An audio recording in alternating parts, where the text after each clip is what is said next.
I have a confession to make.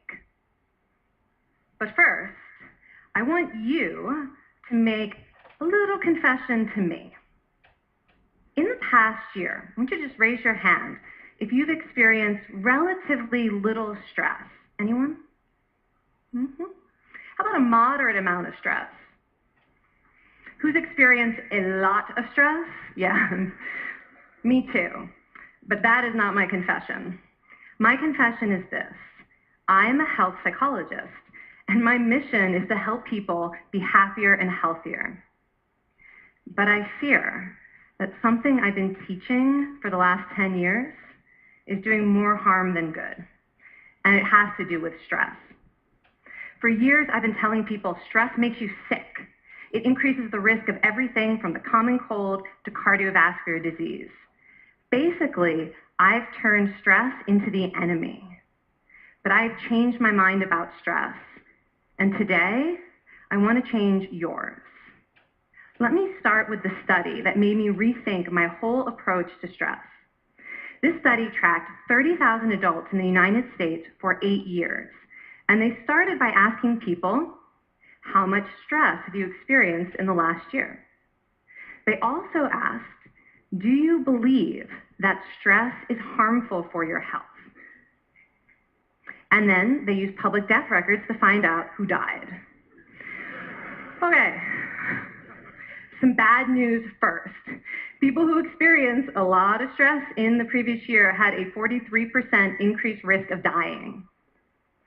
But that was only true for the people who also believed that stress is harmful for your health.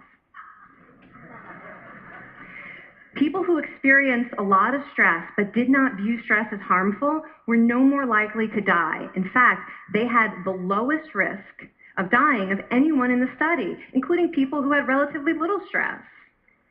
Now, the researchers estimated that over the 8 years they were tracking deaths, 182,000 Americans died prematurely, not from stress, but from the belief that stress is bad for you.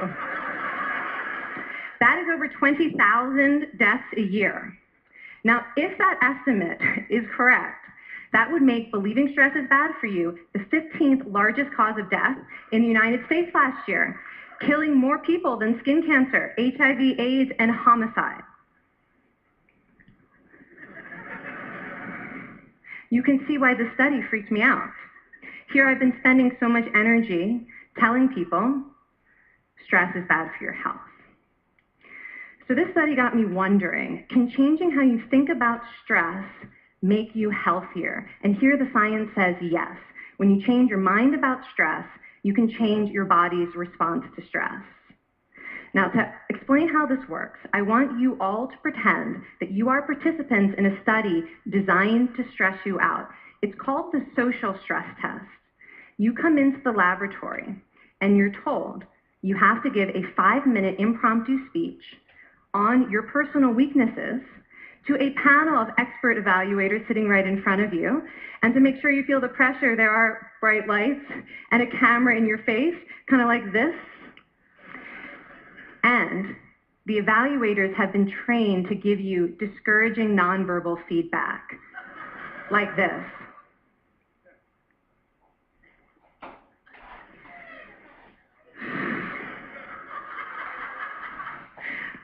Now that you're sufficiently demoralized, time for part 2, a math test. And unbeknownst to you, the experimenter has been trained to harass you during it. Now, we're going to all do this together. It's going to be fun for me. Okay. I want you all to count backwards from 996 in increments of 7. You're going to do this out loud as fast as you can, starting with 996. Go. Go faster. Faster, please. You're going too slow. Stop, stop, stop, stop. That guy made a mistake. We're going to have to start all over again. You're not very good at this, are you? Okay, so you get the idea. Now, if you were actually in this study, you'd probably be a little stressed out. Your heart might be pounding. You might be breathing faster, maybe breaking out into a sweat. And normally, we interpret these physical changes as anxiety or signs that we aren't coping very well with the pressure. But what if you viewed them instead as signs that your body was energized, was preparing you to meet this challenge? Now, that is exactly what participants were told in a study conducted at Harvard University. Before they went through the social stress test, they were taught to rethink their stress response as helpful. That pounding heart is preparing you for action. If you're breathing faster, it's no problem. It's getting more oxygen to your brain. And participants who learned to view the stress response as helpful for their performance, well, they were less stressed out, less anxious, more confident. But the most fascinating finding to me was how their physical stress response changed. Now, in a typical stress response, your heart rate goes up and your blood vessels constrict like this. And this is one of the reasons that chronic stress is sometimes associated with cardiovascular disease. It's not really healthy to be in this state all the time. But in the study, when participants viewed their stress response as helpful, their blood vessels stayed relaxed like this. Their heart was still pounding, but this is a much healthier cardiovascular profile. It actually looks a lot like what happens in moments of joy and courage. Over a lifetime of stressful experiences, this one biological change could be the difference between a stress-induced heart attack at age 50 and living well into your 90s. And this is really what the new science of stress reveals, that how you think about stress matters. So my goal as a health psychologist has changed. I no longer want to get rid of your stress. I want to make you better at stress. And we just did a little intervention. If you raised your hand and said you'd had a lot of stress in the last year, we could have saved your life. Because hopefully the next time your heart is pounding from stress, you're going to remember this talk and you're going to think to yourself, this is my body helping me rise to this challenge. And when you view stress in that way, your body believes you and your stress response becomes healthier. Now, I said I have over a decade of demonizing stress to redeem myself from. So we are going to do one more intervention.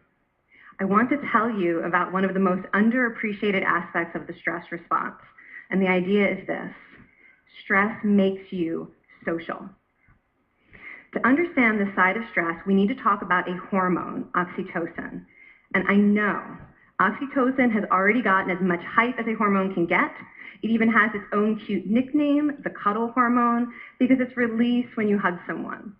But this is a very small part of what oxytocin is involved in.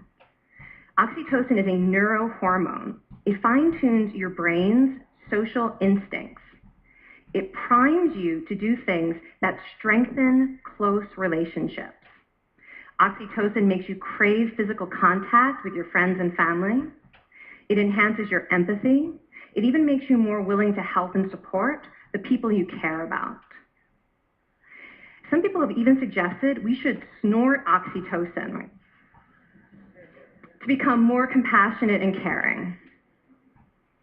But here's what most people don't understand about oxytocin. It's a stress hormone.